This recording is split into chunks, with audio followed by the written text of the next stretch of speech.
Hey everybody, Tommy here, World at War Comics, and my next special guest is Sondisa Obie. He is the writer and creator of Bless for Ebon Flow Media. You're gonna love this one. Please let us know in the comments what you feel. Bless comes out at the end of this month. You could go to ebonflowmedia.com right now and pre-order your issue one. So check it out. Also, as a reminder, we have our Kickstarter for Kingsville issue 3. We have 8 more days. Head over to Kickstarter and make sure that you back. All right, everybody, without further ado, here is Sondisa and I. Thanks, everybody. Well, hello, everyone. Welcome to World at War Comics. My next special guest, Sondisa Obie, the creator and writer of Blessed, stopping by to tell us everything that we need to know about Blessed as it gets into your hands. Sondisa, thank you so much for hanging out with me today, man. It's a pleasure to meet you. Yeah, pleasure to meet you too, Tommy. Thanks for having me. Really excited to be here. Yeah, I'm excited too, man. So I'm really happy you sent me kind of a sneak preview of Blessed, man, and I had a blast reading it, man. I like you must be from like the Northeast because the city name is Baltimore, Maryland, which I assume, are you from Baltimore or what's going on there? No, I'm not from Baltimore, but I lived in Baltimore for like a good 4 or 5 years while I was in school. And so yeah, that living there and for that amount of time really left an impression on me. It's living like in the heart of the city and everything. And I always thought, like if I were kind of gonna do like a comic about, in an urban environment, I kind of Baltimore is like my best, like the best location that I would kind of base it on.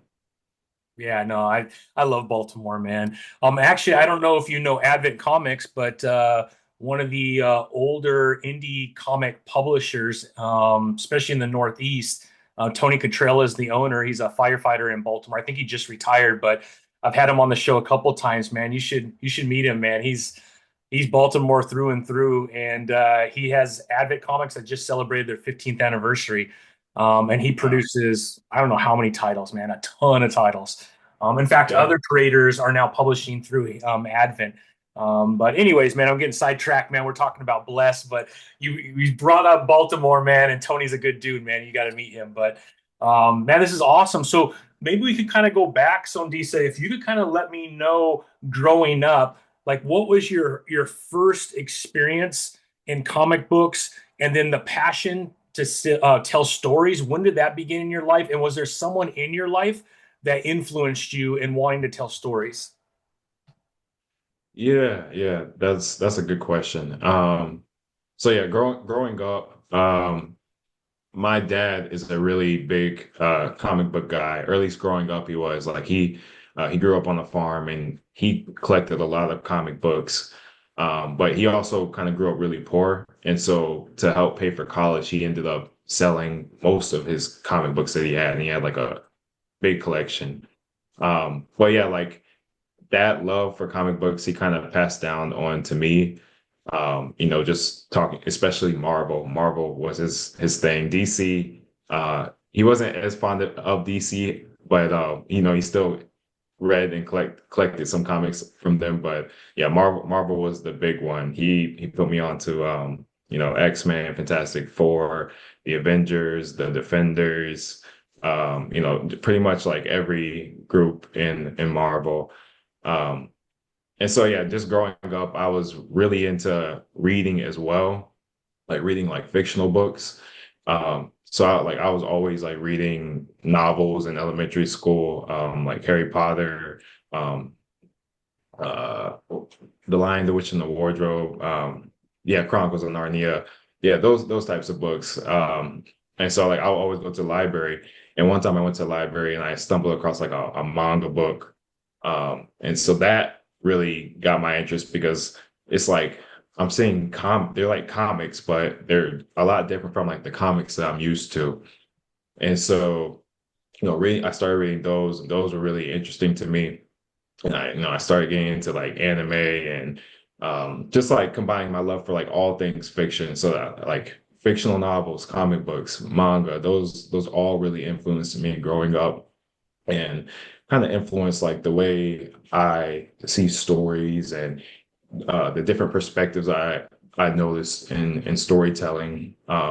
Like for example, comic books were different in that there's not really like a an end to them. They're kind of like, or at least with Marvel and DC, they're kind of just they're always moving in perpetuity. There's no real clear beginning or end, or they end up getting a reboot or something. Whereas in like manga, you have a clear beginning and end, and then the story is done, and there's no real like going back to it. Um, so yeah, all that to say, when I started like writing Blessed, I was just thinking of I wanna I love comic books. Like I love the art of comic books. I love how there's like a lot of coloring in comic books, but like I also really like the art style of manga and like how in manga there's like a very clear everything's very sequential. You know where you can start, you know where you can stop. And so was that was a big influence in me writing Blessed. Yeah, that's awesome, man. And how long have you had this story of Blessed kind of sitting in the background? Have you been thinking about these characters that you created? Like, how long have you been kind of developing this story? Is it over a few years? Yeah, probably since I'm 31 right now, so I think probably since I was 22. Um, just like the ideas coming to me, not really doing anything with it, but just like, having the ideas come in my head and um working with that. But the name of the main character is Sakan. I know that's like a strange name, but I use that name because uh, I remember like when I was growing up playing video games or going online, like I don't know if you remember RuneScape or anything. Yeah. Yeah, you you had to like you made a username and I could never think of a username. And so I saw the name SOCOM and I was like, okay, I'm gonna change that to SOCON. And then I just stuck with it. And then because I've stuck with it so long, I was like, okay, it's only right that that's the name of my main character. So yeah, That's awesome, man. Well, can yeah, you give us kind of your elevator pitch for people that are listening in right now, what they could expect from Blessed? Like a little synopsis? yeah, for sure. So yeah, 16 years after a cataclysmic meteor shower gives rise to a generation of superhumans, society is now divided. The humans that continue to stay humans cling to their humanity and are privileged, while the outcasts, who are now labeled unhuman, embrace their new reality as blessed, which is what they refer to themselves as. And so the this in the districts and where the blessed reside, because they're separated from the humans, a lone boy struggles to find his place among them. But is he truly human, or does he harbor secrets that can reshape everything, including himself? Yeah, yeah. I was kind of wondering that at the end. We don't want to give it too much away, man, but I was like, that's pretty interesting. I think I know where you might be going, but you never know, right? So I love Yeah, it, man. Yeah, no, it's awesome, bro. The artwork is really good. I don't know if you're comfortable with me sharing like the first page just so people could see the images. that's Are you fine. okay with that? Yeah, that's fine. Yeah, let's take a look real quick, man. So on this first page right here, without giving too much away, I was kind of talking about your artist. What was your artist's name? Her name is Susanna. Susanna. So I was kind of talking like an indie before we hit the record button. A lot of times in indie, man, we're all trying to save a little bit of cost. So sometimes the art is a little oversimplified, but did not waste any space, man. Look at this city scene of Baltimore. It's pretty awesome, man. But we were kind of talking before. There is a little bit of a touch of manga that I'm getting from the art style, and it makes sense with the influence that it's had on you. That you were kind of going for that, and I love it, man. Kind of the bigger eyes and the shape of the face. I love that whole style of art. So we don't want to show too much, man. We want people to get this and pick it up and check it out. But man, even the smoke coming off the street and it's awesome, man. The snow melting everywhere. Really Yeah, good art, yeah, man. The art came out awesome. Thank you, thank you. Yeah, when I was looking for an artist, I was kind of having them.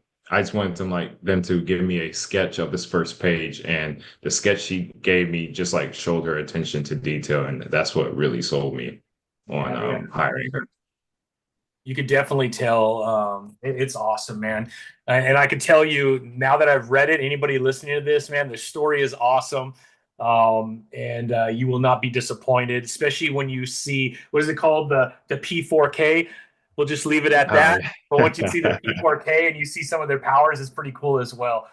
So I really enjoyed it, man. I really enjoyed it. thank you. So, what is your vision for like the story? Do you have like a certain amount of issues of an arc, or is this just going to be just an ongoing? What's your vision moving forward with Blessed? That's a good question. Really, so ideally, I would like it.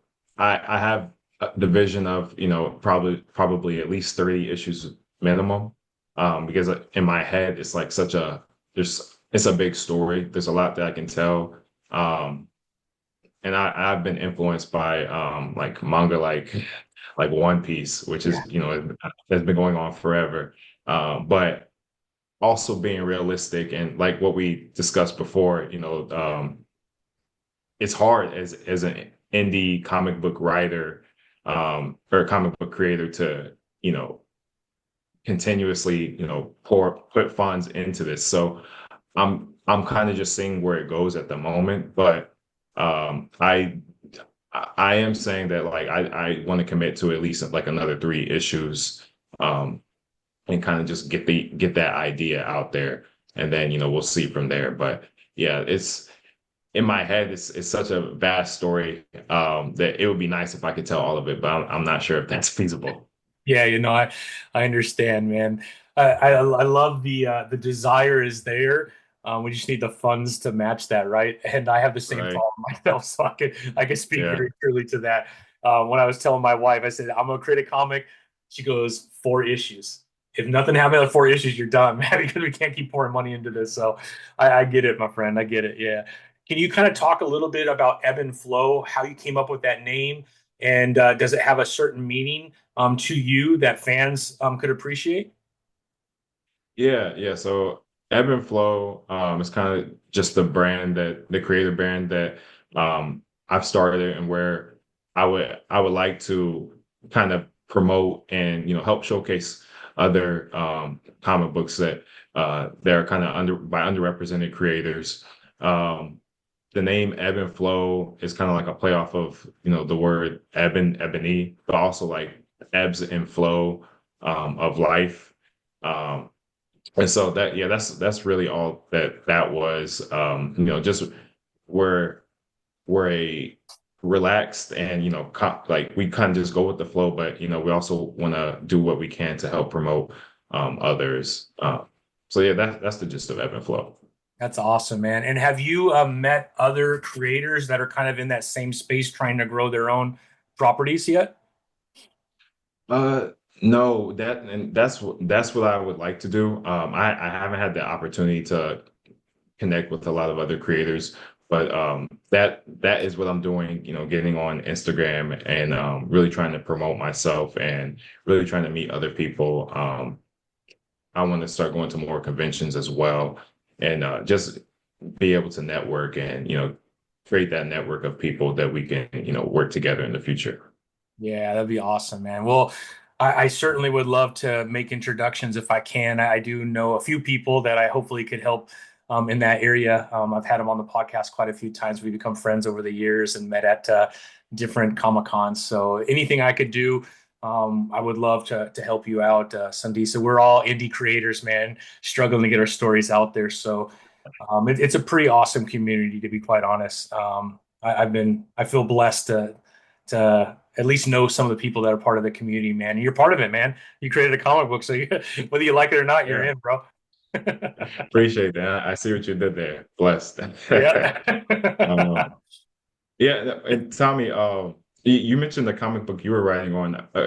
I didn't. I was just wondering if you could tell me a little bit about that. I didn't know about that. Yeah, I have a comic book called Kingsville.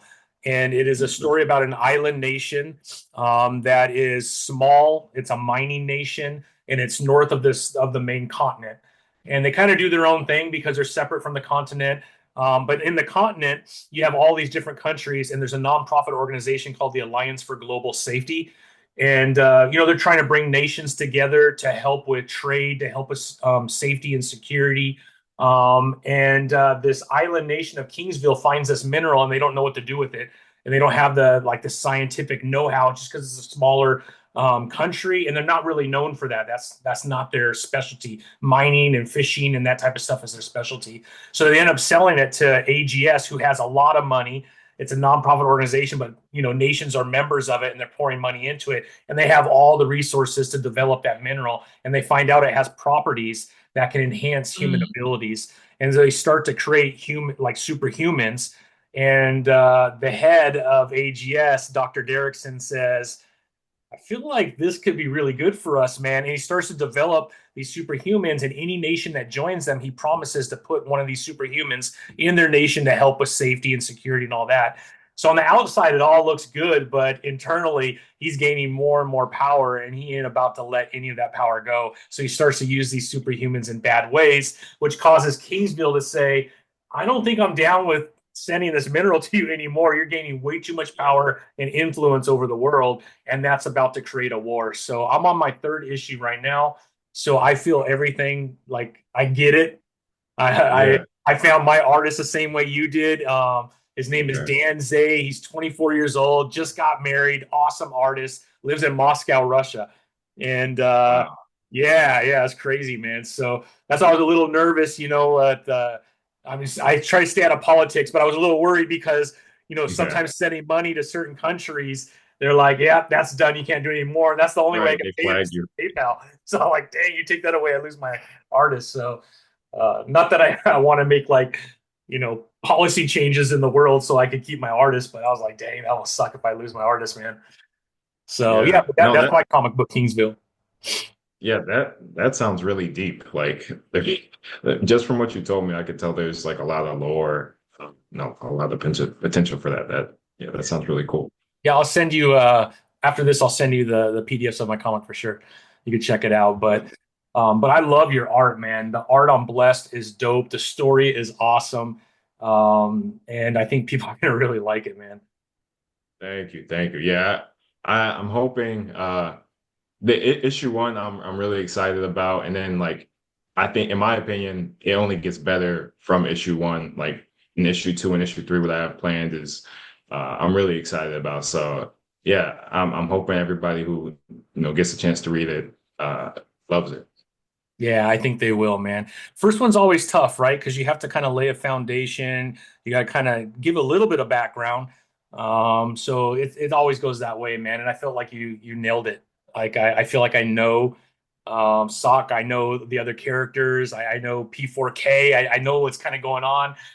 So you did a really good job, man. And I think issue 2 and 3 is just going to expand, and we're going to see some pretty cool stuff because we've seen P4K, but we haven't seen the other side with Sox. So it'd be interesting to see Right. what happens if anything happens. Like we don't know, right? Because the way it ended, but and also, again, I don't want to give too much away, but somebody finds somebody after that first giant explosion. So I'd like to Yeah. know a little bit more about that eventually as well. So we don't want to give too Yeah. much away, but there's all kinds of things that you be scratching your head about. So we need 2, 3, and 4 for sure, at least to find out some of this information. Yes, sir. Yeah. There's a lot of mystery and blessed. And there's just a lot of intrigue. Like you're not going to get answers or each answer that you get will only open more questions. And so I'm hoping that people like that about it because there's a lot of intrigue to the story and a lot of mysteries to unravel. Yeah. No, it's incredible, man.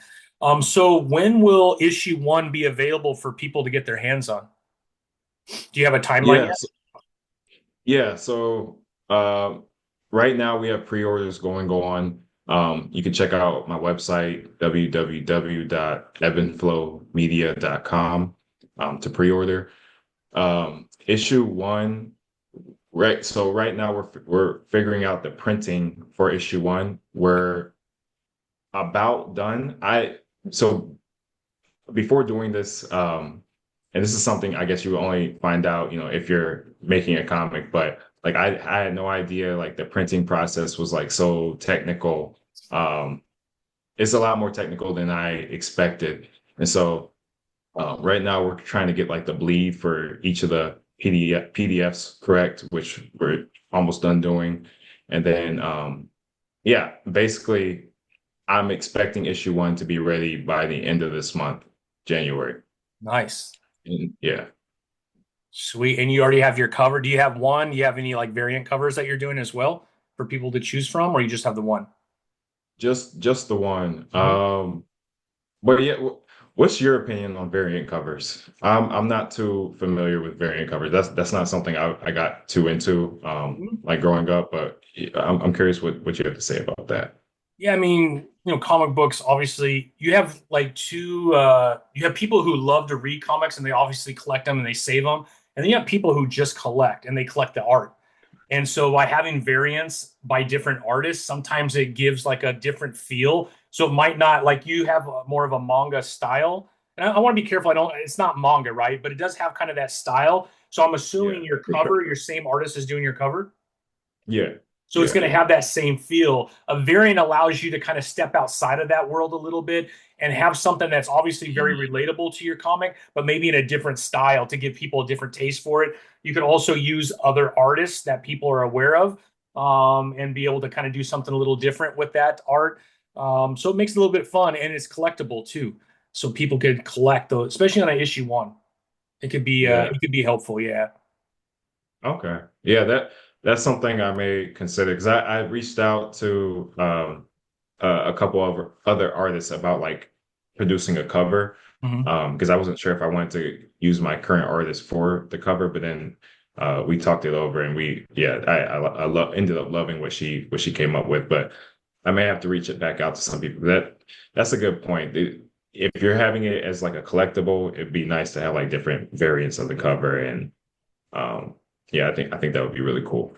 And not only that, if you're gonna, I mean, obviously, once you have your comic book, the your sales off your website will probably be good initially, but people don't go to websites to buy things very often. So you're going to have to think of other ways to get your comic out there. And obviously, Comic Cons is the easiest way to get in front of people. Like that is a captive audience that are looking for comic books. There's no other Yeah, place in the world where you're going to sell more comics than in a Comic Con. And if you only have one issue with one cover, your table is going to be pretty light, and having a couple of yeah, other options, you could even do one for a con.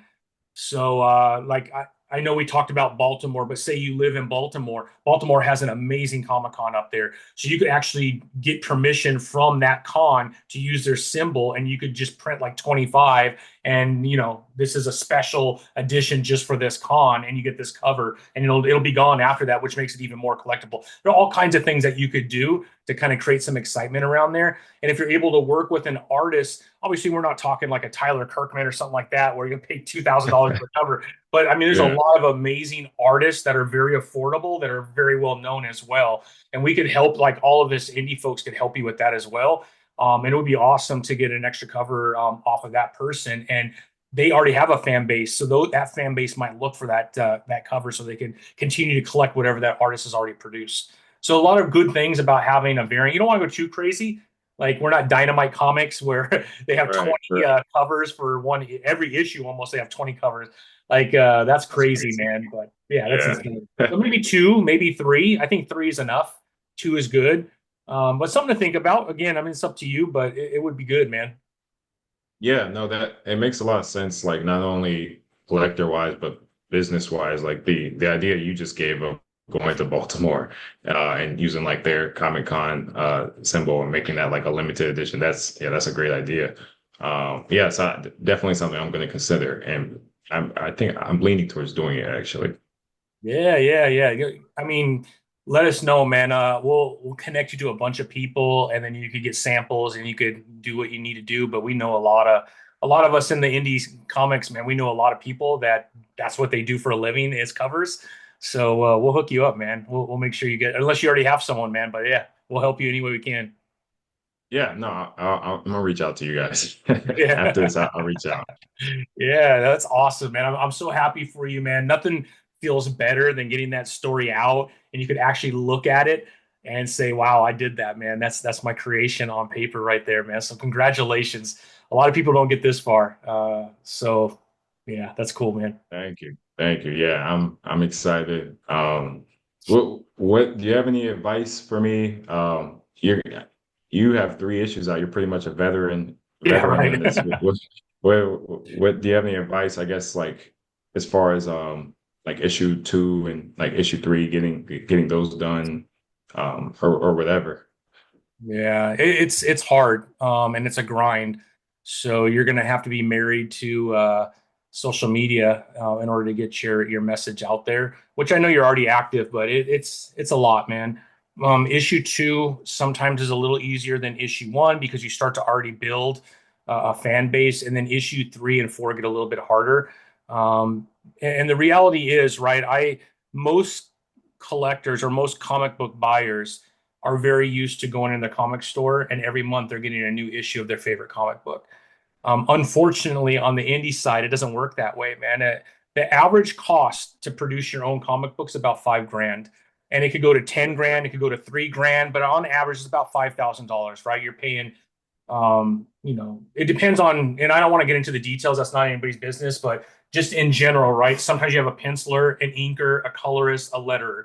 So you're paying four different people. Sometimes you get lucky and you find one person that could do almost all of it. Like me, Yeah, Dan does all of like it but me. lettering, and then I do the lettering myself, right?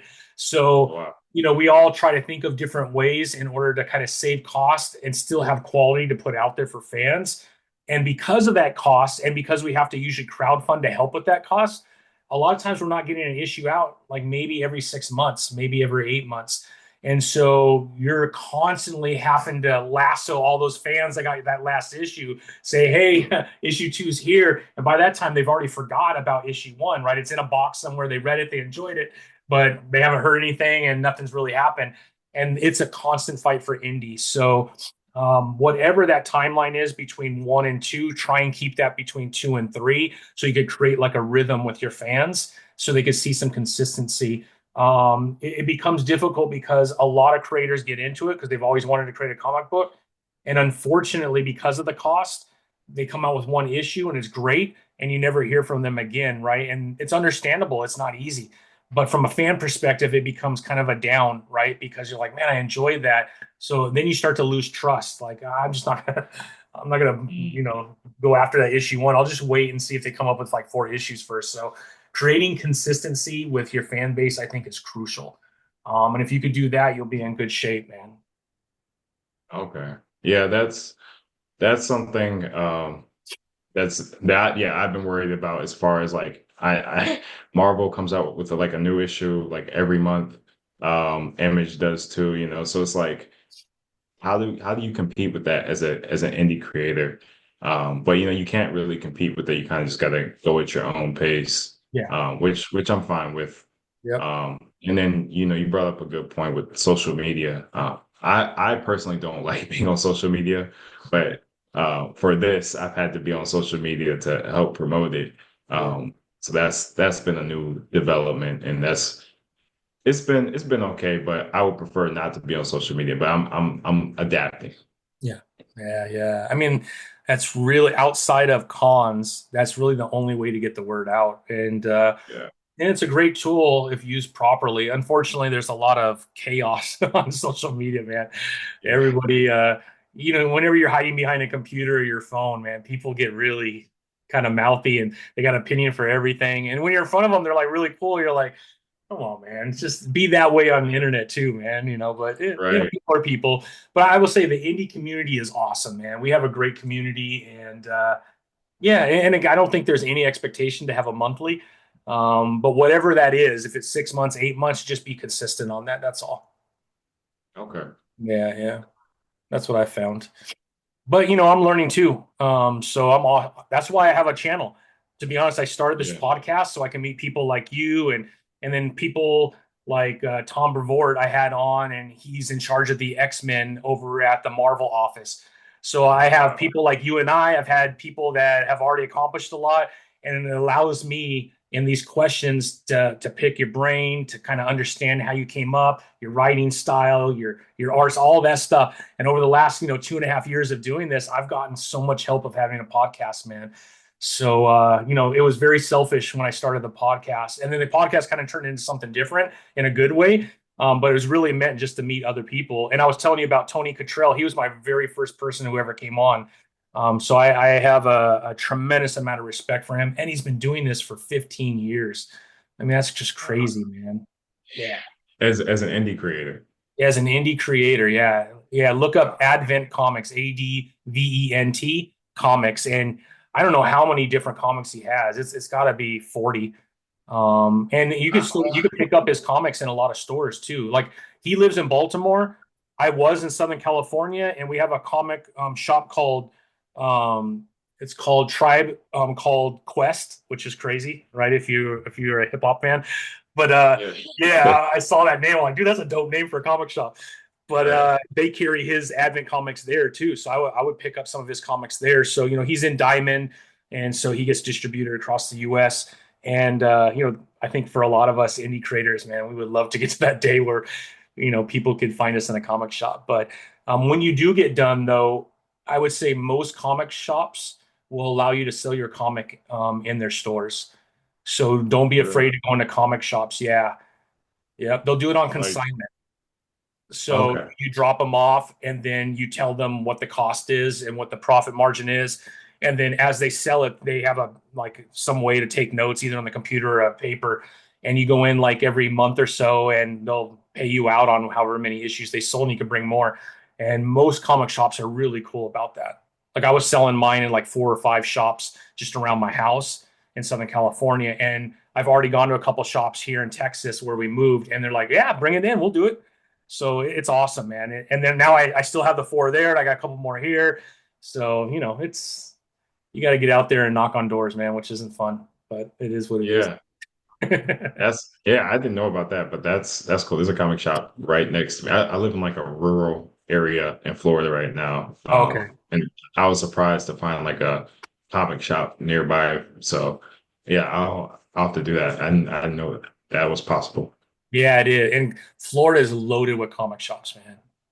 I say of all the states, obviously you got like New York, which has some pretty dope Yeah. ones. Texas has a ton, like Houston. I was in Houston not too long ago. They have like, I don't know, 15 or 20. And I was like, damn, I know it's a decent sized city, but that's a lot of comic shops, man. Yeah. And then Austin, I was just in Austin because I live close to Austin, and they have, I don't know, 5 or 6. And that's a pretty small city compared to big cities. So, yeah. California too. I used to live in the Bay Area. There was like a comic shop on like every 3 blocks, Yeah. especially in the city. So yeah, Yeah. That's awesome, man. Well, Sondisa, man, congrats on Bless, man. I really enjoyed it. You got something cooking, which I think a lot of people are going to enjoy. At the end of this month, Ebon Flow Productions or Media, is it Media? yeah, media. EbonFlowMedia.com, right? That's Yeah, we'll correct. we'll put everything below. We'll make it easy for everybody listening. Get over there, do your pre-order. I'll do mine. And once this bad boy comes out, man, I cannot wait to get a physical in my hands, man. I do read a lot on my iPad, but nothing like opening up a comic book, man. I enjoy. I'm old, so I like the physical still. I got you, Tommy. I got you on the house. I appreciate it, man. I appreciate it, Sandisa. Anything else we're missing, my friend? I think that's it. Blessed issue 1 will be officially out by the end of this month, God willing. Ebon Flow Media if you want to pre-order. And thank you all. Yeah, no, thank you, Sandisa. I appreciate you reaching out, man. It's a pleasure meeting you. And if you ever need anything, man, we're all here to help you, bro. Thank you. Thank you. Appreciate that. All right. Well, till next time, Sandisa. Have a good one, man. Thank you for stopping by. I appreciate you. Thanks, Tommy. Peace.